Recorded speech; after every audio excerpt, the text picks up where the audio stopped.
Oke ya, kita boleh mulakan pelajaran hadis kalimat thayyib. Hadis yang ke 171 halaman 81 fin nikah, dari hal nikah. Baik ya, catatkan. Telah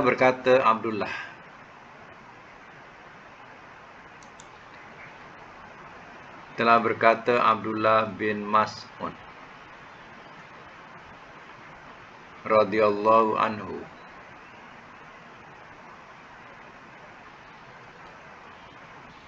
telah mengajarkan kepada kami oleh Rasulullah sallallahu alaihi wasallam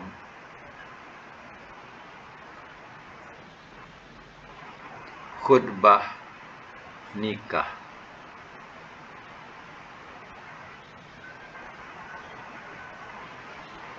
Jarakan ya. Segala puji bagi Allah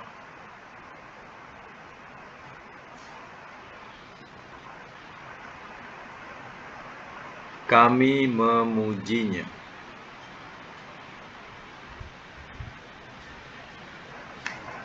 dan kami minta tolong kepadanya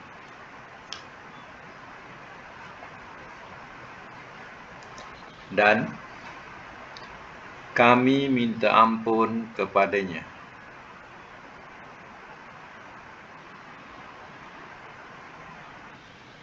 dan kami berlindung dengan Allah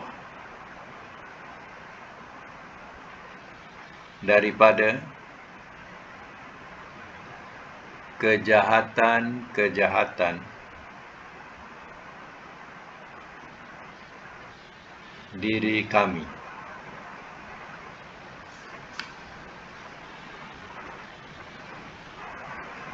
dan daripada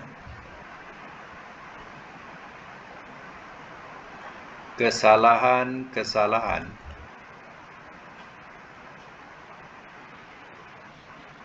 amalan kami.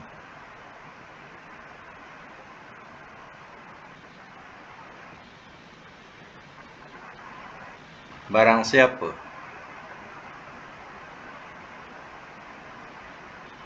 Allah pimpin dia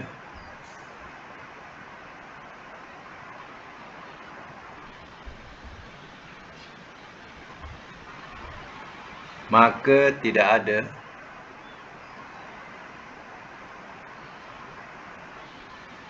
yang dapat menyesatkan baginya.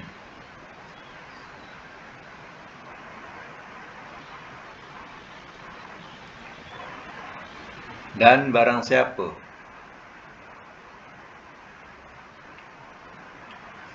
ia sesatkan,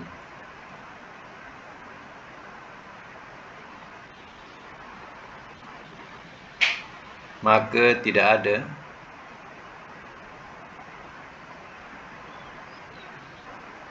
yang dapat memimpin baginya.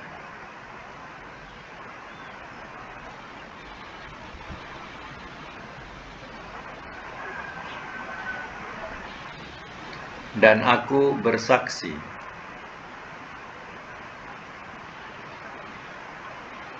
bahawa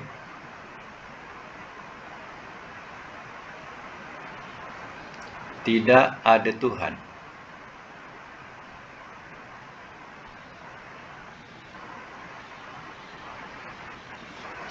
melainkan Allah sendiri. Jom.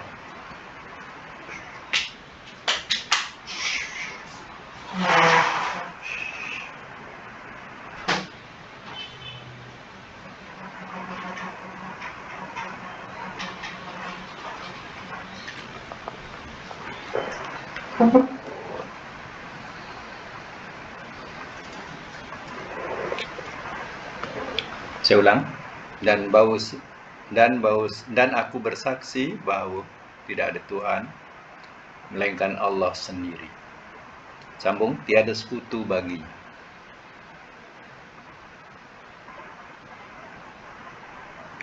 Dan aku bersaksi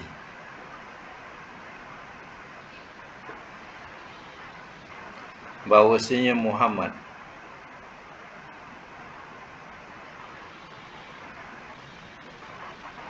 hambanya dan rasulnya.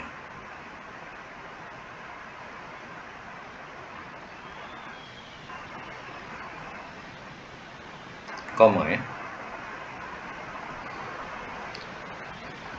Firman Allah. Firman Allah dalam mereka ini, firman Allah. Wahai orang-orang, wahai manusia,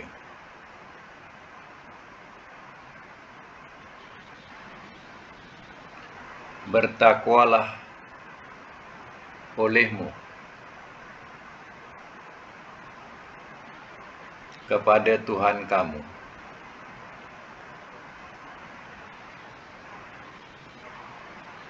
yang telah menciptakan ia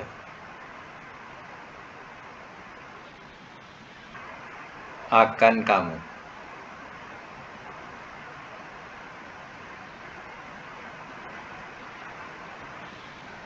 daripada diri yang satu,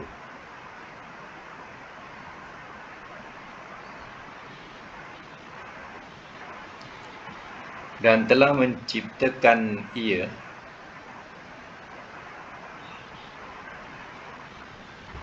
daripadanya akan pasangannya,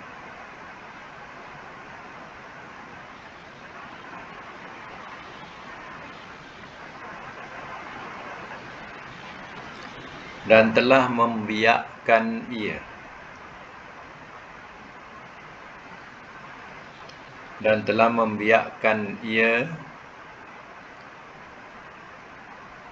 daripada keduanya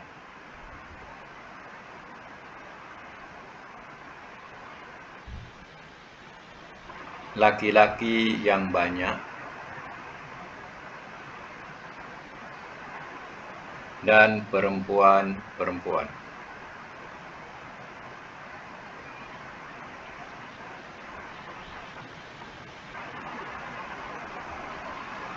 Dan bertakwalah olehmu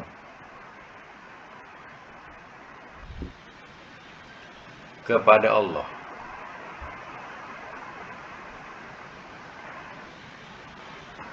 yang kamu saling meminta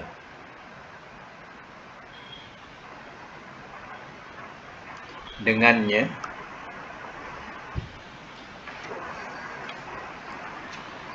dan kekeluargaan.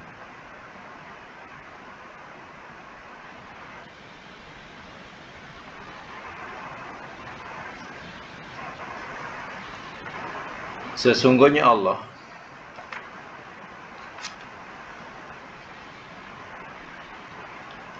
adalah Ia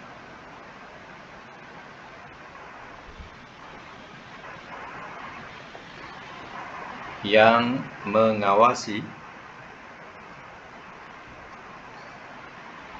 atas kamu.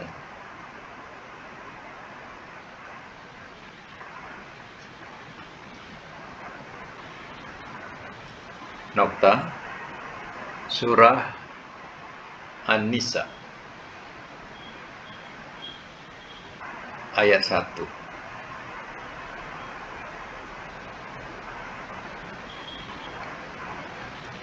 Biasa mas mula ya. Fin nikah, yaitu dari hal nikah atau dari hal perkawinan.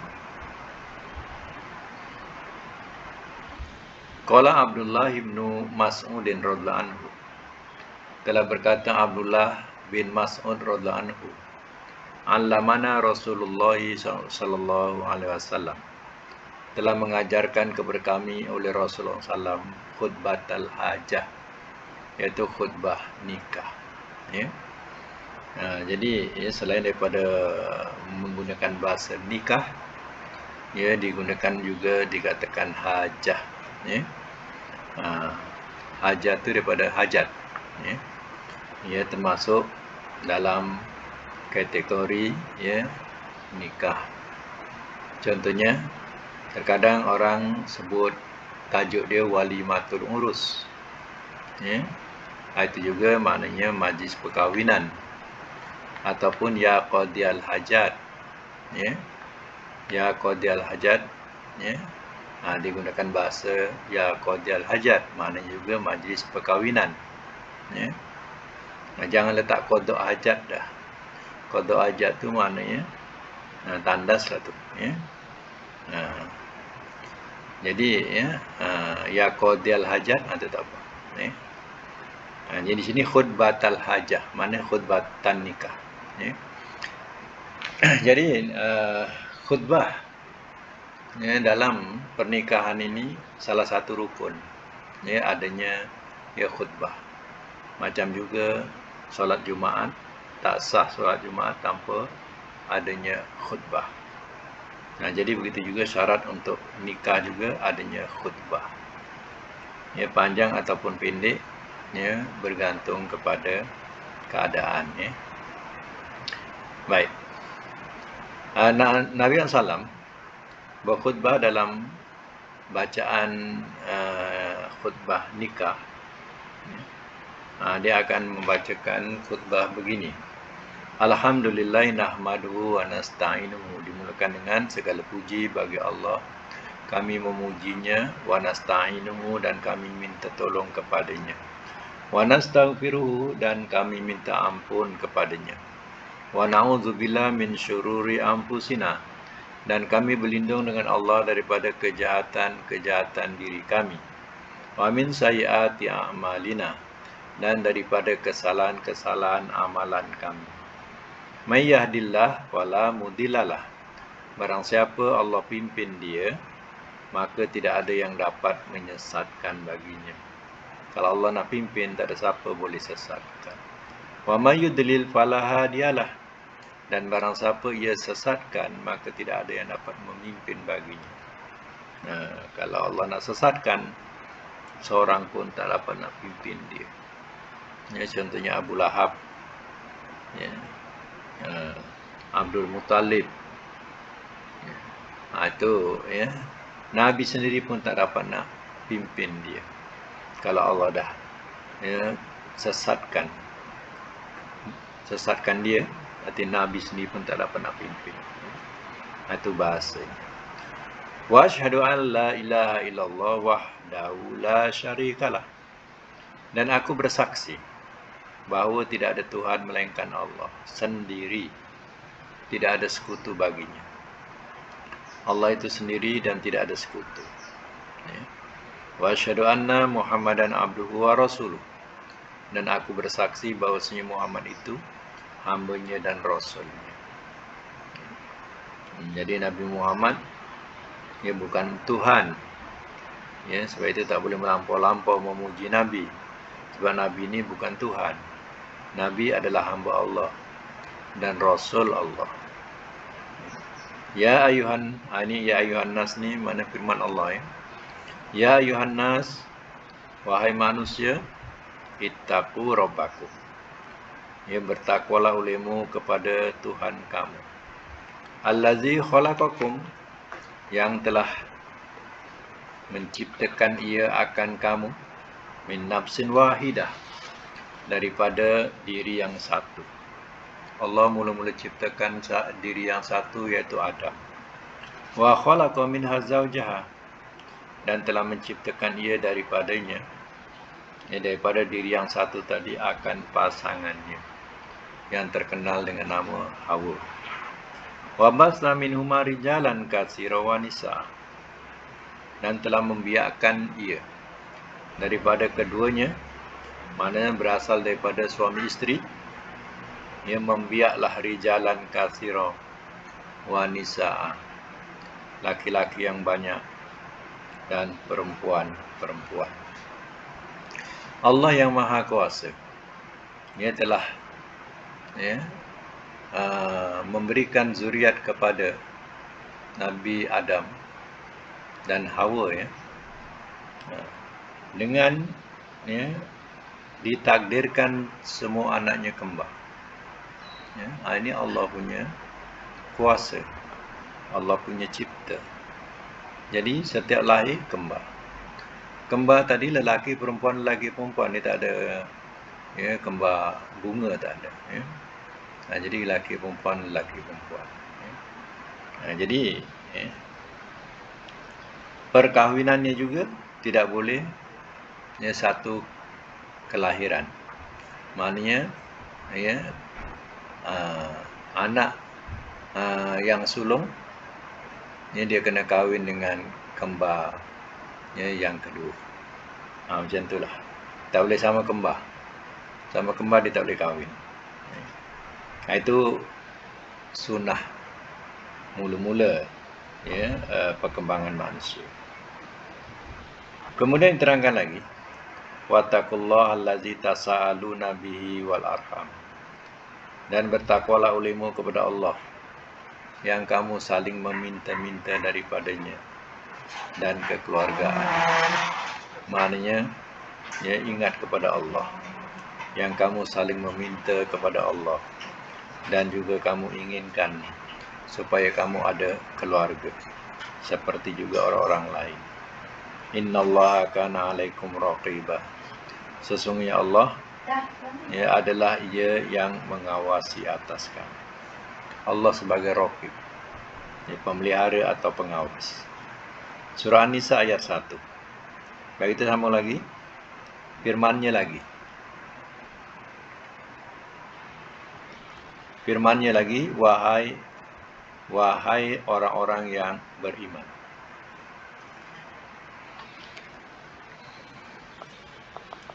Bertakwalah olehmu kepada Allah sebenar-benar takwa kepadanya.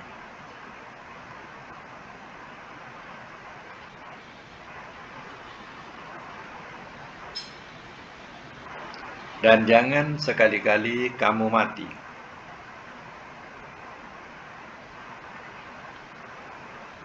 melainkan walhal kamu orang-orang muslim.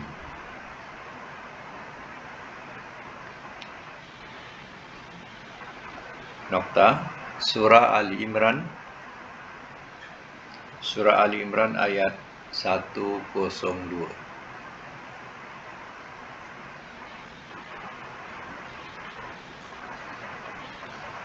Yang baru masuk tu dia punya terjemah, dia muka surat 81, ya. Hadis 171. Baris 3 daripada bawah. Surah Ali Imran ayat 102. Sama lagi, firman-Nya lagi, wahai orang-orang yang beriman,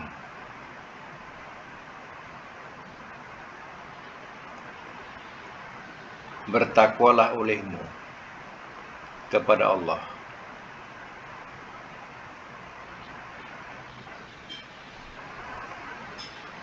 dan katakanlah olehmu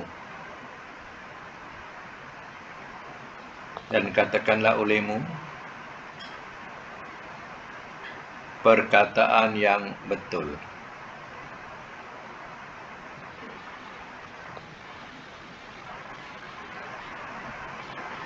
Ia memperbaiki bagi kamu akan amalan-amalan kamu,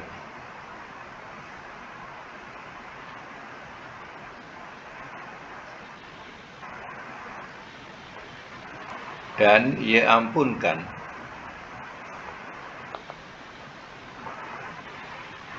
bagi kamu akan dosa-dosa kamu.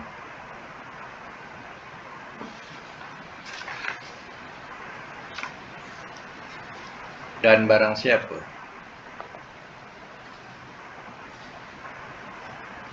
ia mentaati akan Allah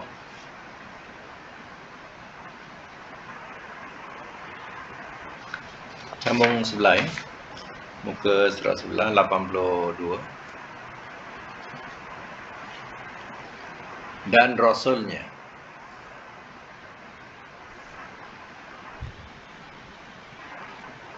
maka sesungguhnya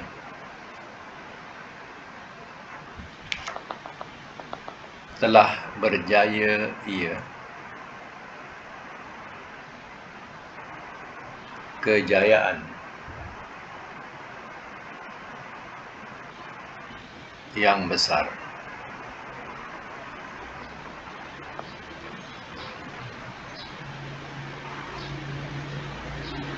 Noktah surah Al-Ahzab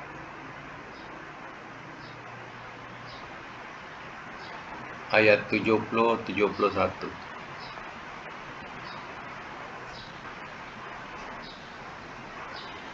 Noktah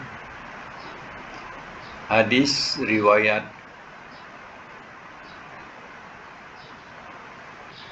Imam yang 4.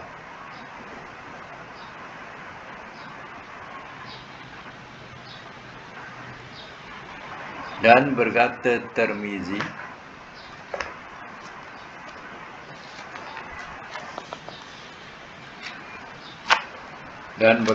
Tirmizi hadis hasan.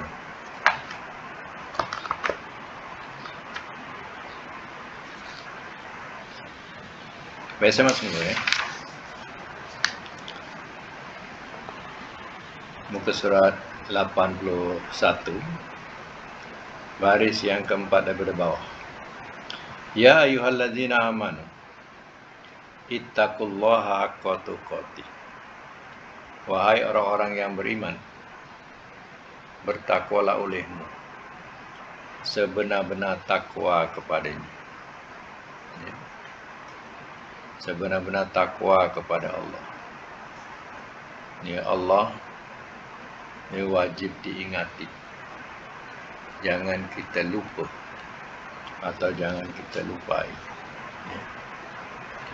Allah wajib kita syukuri. Tempat kita bersyukur kepada Allah. Lawannya jangan kita kufuri Allah. Ya.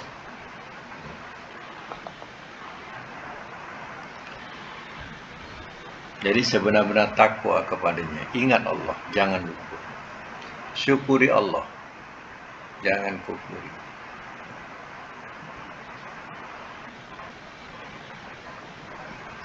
Wala tamutunna illa wa antum muslimun. Dan jangan sekali-kali kamu mati melainkan walhal kamu orang-orang muslim. Mana diingatkan supaya jangan sekali mati melainkan mati dalam keadaan Islam. Itu maksudnya. Jadi orang baru yang nak mendirikan rumah tangga, jadi dia kena dengar khutbah untuk dijadikan sebagai peringatan dan tauladan dalam mengharungi rumah tangga. Jadi banyakkan takwa kepada Allah. Jangan kerana berumah tangga jadi kufur, mati tak ada mati dalam keadaan Islam. Itu tidak ada artinya. Ini surah Al-Imran ayat 102 dan firman-Nya lagi, ya ayyuhallazina amanu taqullaha haqqa ya ayyuhallazina amanu taqullaha wa qulu qawlan sadida. Wahai orang-orang yang beriman, bertakwalah olehmu kepada Allah dan katakanlah olehmu perkataan yang betul. Ini dalam memahami ayat ini,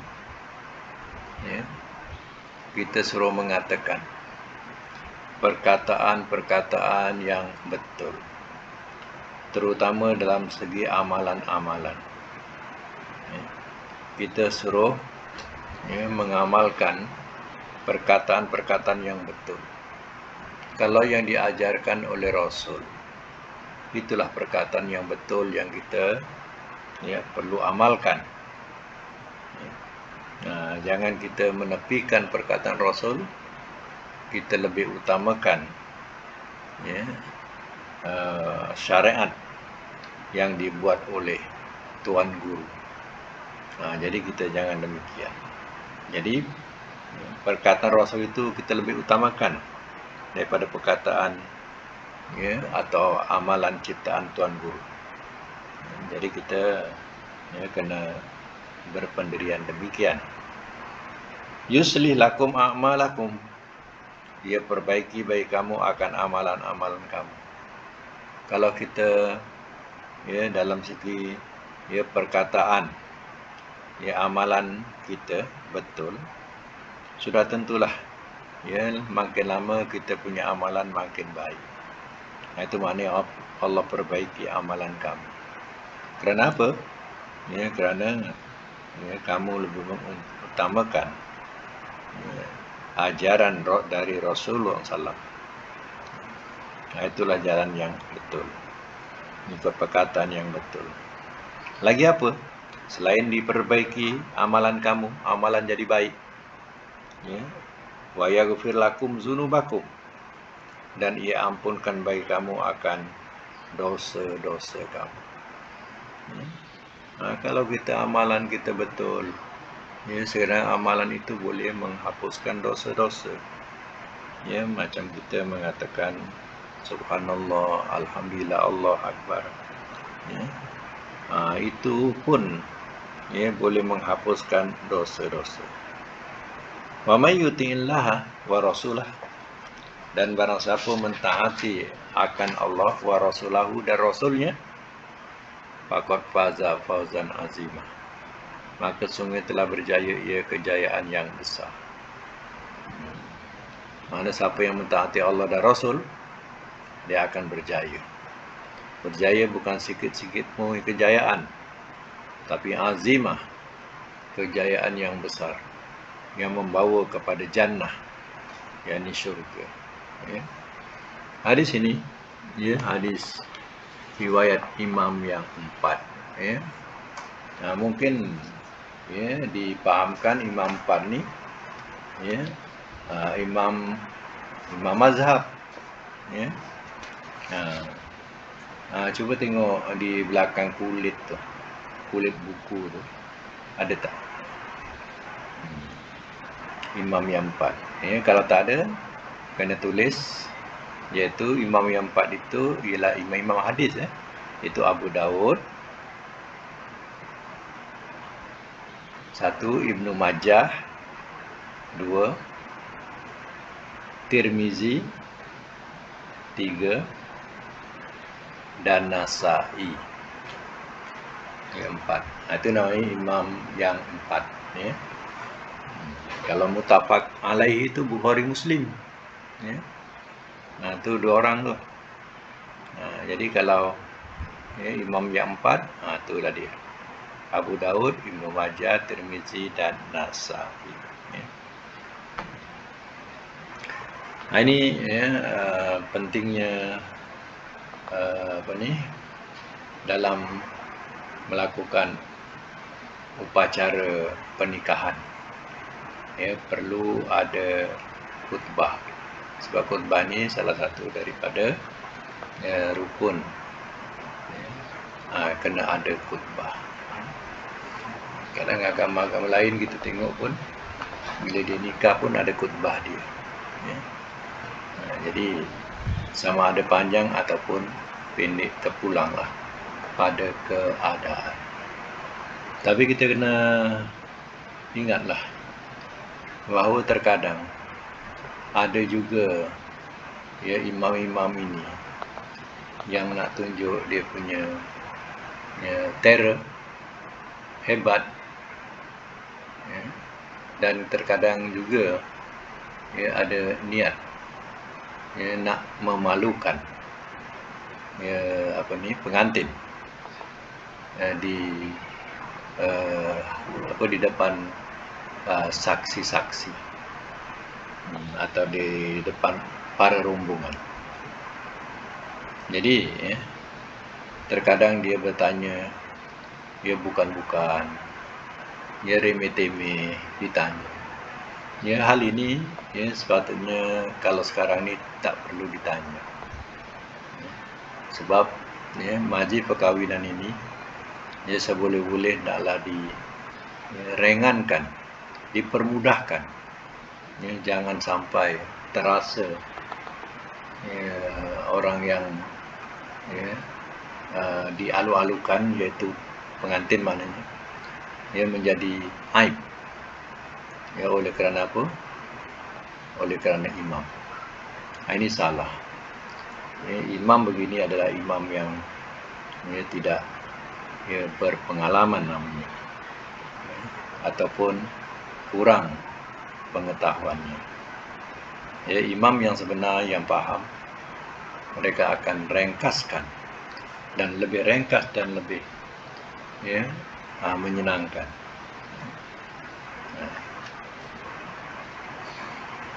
Kadang di tempat-tempat lain kita tengok nak nikah ni, si pengantin ni suruh baca berzanji, diuji baca berzanji depan orang ramai ni,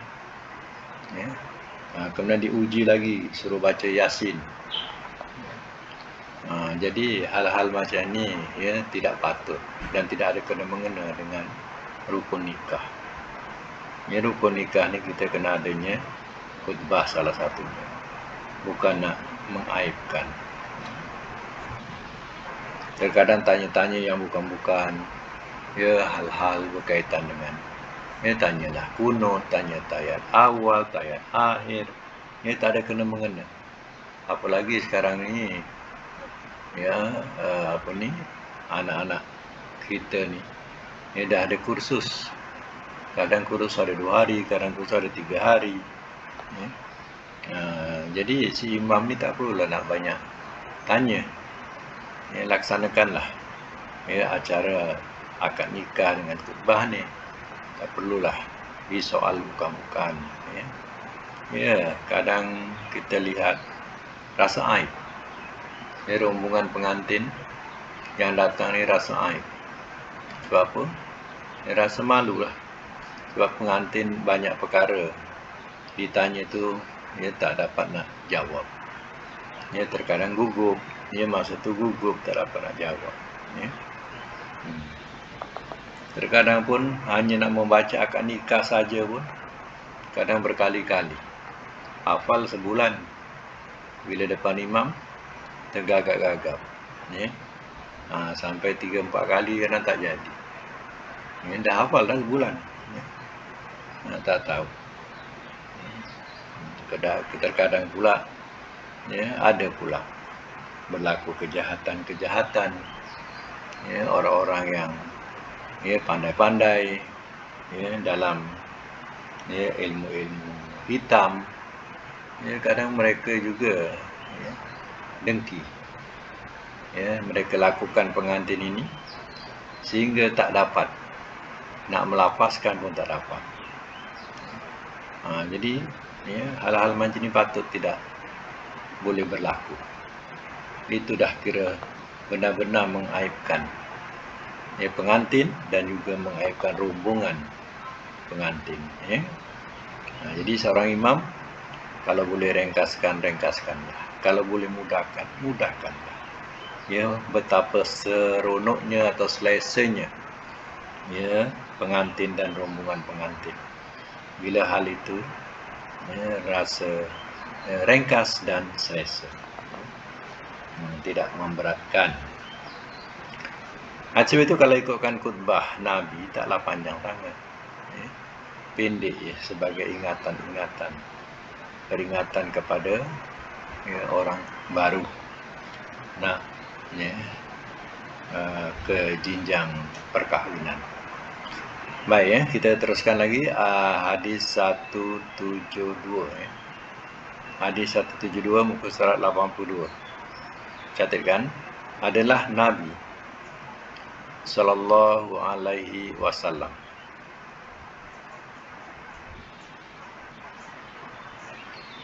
apabila memberi ucap selamat, memberi ucap selamat kepada manusia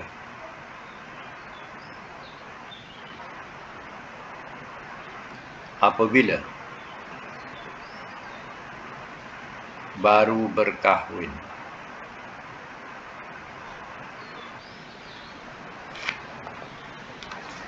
Ia berkata,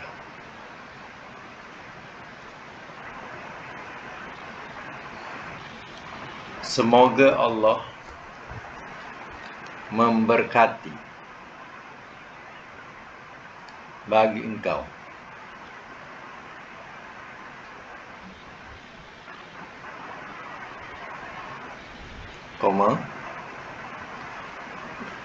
dan semoga Allah memberkati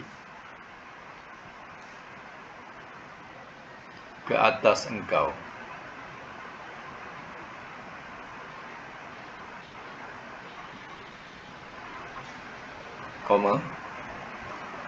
dan mengumpulkan di antara engkau berdua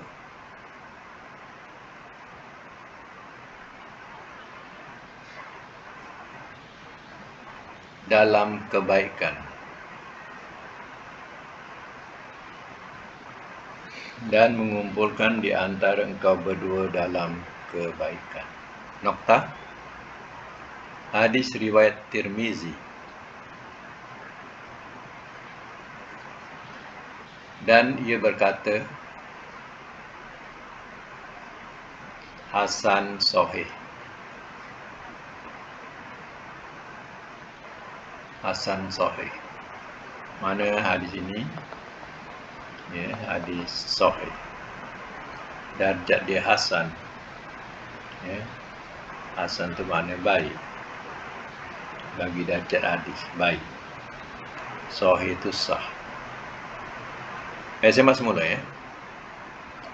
Karena Nabi sallallahu alaihi wasallam adalah Nabi sallallahu alaihi wasallam iza rafa'al insan, apabila ia memberi ucap selamat kepada manusia.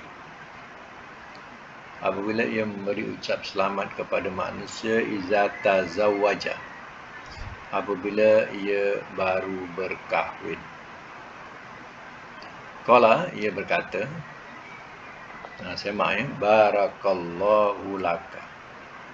Itu maknanya ya, kita gunakan doa ini sebagaimana yang Rasul sendiri ajarkan. Barakallahu laka wa baraka alaika wa jama'a bainakuma fi khair. Kalau ada baris khairin ya. Saya ulang. Barakallahu laka wa baraka alaika wa jama'a bainakuma fi khair. Semoga Allah memberkati bagi engkau dan semoga ya memberkati ke atas engkau dan mengumpulkan di antara engkau berdua dalam kebaikan. Nah, ini doa untuk pasangan yang baru kahwin. Ya. Jadi ya kita doakan atau ucapkan ya di depannya dengan ucapan barakallahu laka wa baraka alaika wa jama'a bainakuma fi khair. Ya. Baik, mungkin setengahnya ya tidak memahami maksud dia punya tafsiran doa ini. Satu laka, satu alaika. Tengok. Satu guna laka, satu guna alaika. Dua-dua berkat. Satu berkat laka bagi engkau. Satu berkat alaika atas engkau. Jadi di sini kadang orang tak faham tafsirannya. Ya. Nah, kenapa Nabi ajar satu laka, satu alaika? laka bagi engkau, alaika atas engkau. Ya. Jadi ingat, laka ni daripada lam tu makna bagi. Ya. Bagi, kepada, ya, itu lam.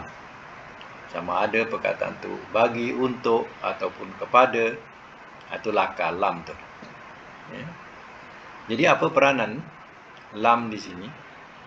Peranan lam ini adalah, ya, perkara-perkara yang membawa kebaikan. Ya. Ya Allah, bagilah kami kebaikan di dunia dan di akhirat. Contoh. Jadi, ya, lam itu, ya, ditujukan untuk perkara-perkara kebaikan. Ya. Alaika apa pula? Alaika ni atas. Ya, atas Allah. Atas ni, ya, benda-benda yang daripada atas jatuh ke bawah. Daripada atas menimpa, ya, seseorang. Jadi artinya perkara-perkara yang, ya, tidak baik. Ya. Contohnya wansurna alal qaumil kafirin, dan tolonglah kami, ya, alal qaumil kafirin, atas kaum orang-orang yang kafir. Jadi kenapa digunakan alal qaumi, atas? Ia nak menunjukkan bahawa, ya, kita minta tolong kepada Allah supaya dapat mengalahkan orang-orang yang kafir. Ya, Allah turunkan azab, ya, dari langit. Jadi, ya, perkataan Allah itu adalah hal-hal yang berkaitan menimpa yang tidak baik. Ya. Kenapa kita perlu berdoa keberkatan? Ya, kenapa kita perlu berdoa dengan keberkatan? Ya, hal baik dan tak baik. Sebab dalam mengarungi rumah tangga ni, ya, terkadang, ya, tidak semuanya, ya, dilalui dengan aman. Terkadang juga ada masanya, ya, ada, ya, taufan. Ya. Kalau lautan kadang bergelombang, tak semestinya lautan tadi tenang. Ya. Ada masa dia datang gelombang, ya, berat juga nak dipikul, berat juga nak dilalui. Ya. Jadi kita doakan dia, sama ada engkau masa senang ke, engkau masa susah ke, Allah tetap memberkati. Ya. Dalam masa aman, dalam masa, ya, tidak aman, Allah tetap memberkati. Itu maksudnya kalau nak tahu. Ya. Sebab itu kena faham, ya, peranan dia. Satu laka, satu alaika. Masa baik laka, Allah berkati. Ya. Masa dalam keadaan yang tidak baik, perselisihan rumah dalam rumah tangga, ya, tak baik, Allah memberkati lagi. Ya, mana ada hikmahnya, ya, di sebalik itu. Berkat, keberkatan juga. Ya, ada berkatnya juga. Itu maksudnya. Ya, faham ya?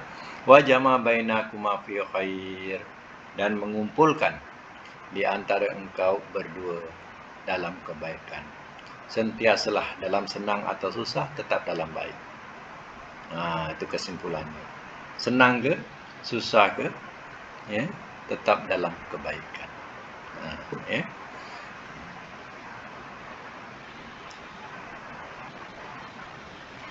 Jadi dalam, ya, doa ini, ya, ada baiknya.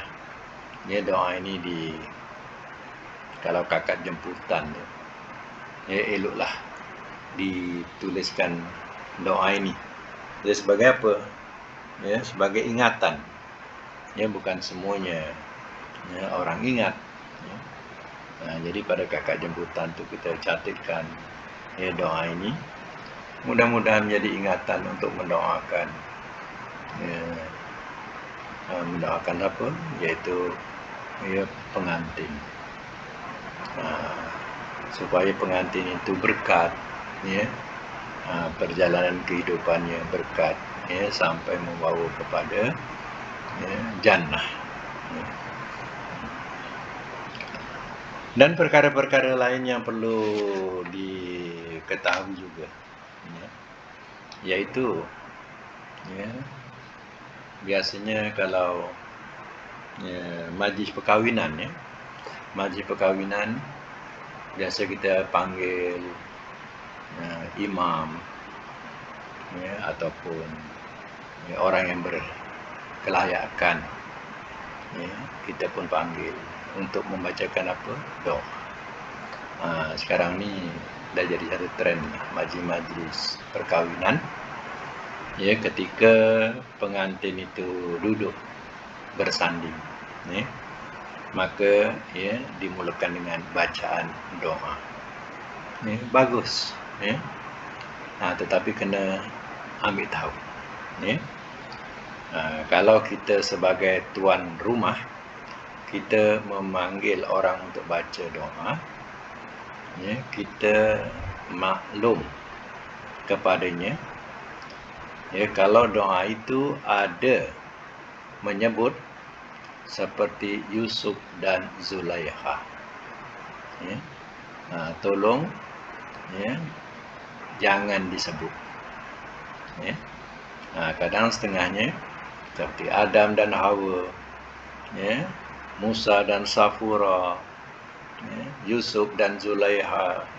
Hal ini tak yang sebut Yusuf dan Zulaikha. Sebab Yusuf dan Zulaikha ini nampak macam dia adalah suami isteri. Orang fahamkan macam tu. Sebenarnya itu hanya cerita dalam surah Yusuf adanya Zulaikha, tapi bukan isteri Nabi Yusuf.